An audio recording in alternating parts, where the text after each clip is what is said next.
The Joe Rogan Experience. There's a lot of people that will tell you things, and some of those things seem like bullshit. But inside those things is some undeniable truths about how we should live our lives and how we should view the world and how we can sort of unite each other with love and understanding, and we can connect in a way. It's like a murder mystery, trying to figure out life. Right, but it is like a murder mystery. It's probably more complicated because it's never over. Murder mysteries have an ending, right? Life is just, as long as there is life, there's more complexity. Most people, man, I know some people, they're so happy. The last thing on their mind is trying to figure out what the fuck this is all about. They're just living their life, and it's all about their family, and they don't give a shit about Iran.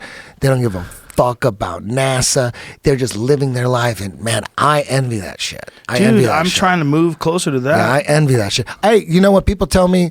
You know, like, yo, that's all you do is study conspiracy theories, and I'm like, no. On the weekends, dude, I am blue pilling myself. On the weekends, baseball with my son, karate. We'd go to fucking watching the Disney cartoons with all the space shit in it. I blue pill the fuck out of. I don't try to get my son into conspiracy theories at all.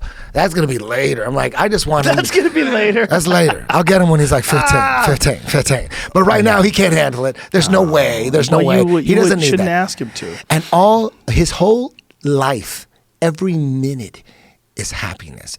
Just love and happiness, and we just want to make him every day. He loves school more than anything. He loves school more than he loves school. And then after school, it's all about fun. And he decides what we're going to do. He calls the shots. You're going to go to karate? Man. He goes, today we're going to do karate, and then we're going to, because he's all in the baseball too, and then we're going to go to the batting cages. I'm like, boom, that's it. We go to karate, batting cages, then I go teach jujitsu. Then the next day he'll say, Daddy, I think I'm going to take a relaxation day. Worked a lot the last couple days.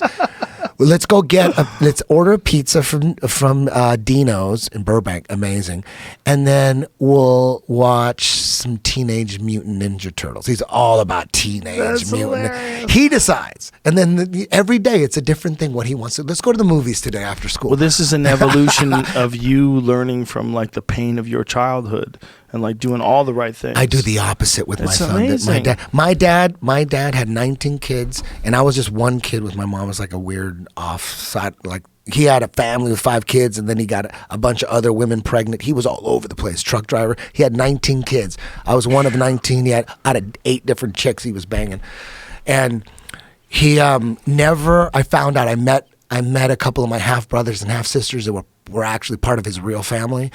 And we met one day. We went to the old spaghetti factory in Hollywood, and they told me all about him. And I didn't know. I thought he had 5 kids. He had a family with 5 kids, and my mom was some chick, he was seeing on the side. That's what I thought. I didn't know he had a bunch of others. She goes, how many? My half sister goes, how many? I was half sister, half brother. She goes, how many kids do you think your dad has? I said 6. So try 19. I'm like, damn. I go, he's like Helio Gracie.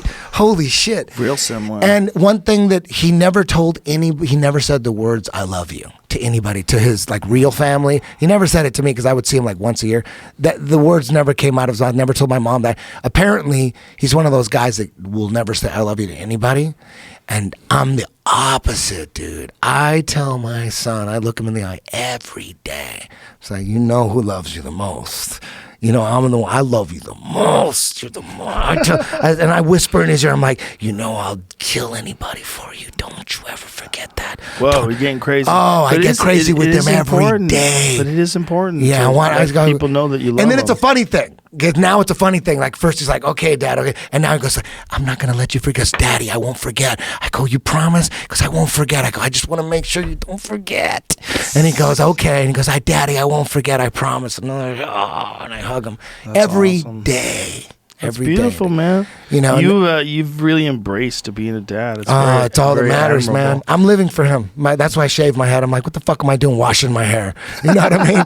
I've been telling you for a long time. Let me shave my head. If I didn't have this big stupid hair transplant scar on the back of my head, I would have shaved my head a long time ago. But I just decided, like, this is so pointless. It looks terrible. Yeah. I keep paying to get haircuts. They always look like shit. Everybody online is calling me, like telling me I'm turning Joe Rogan. Everybody. Who cares? You gotta stop reading.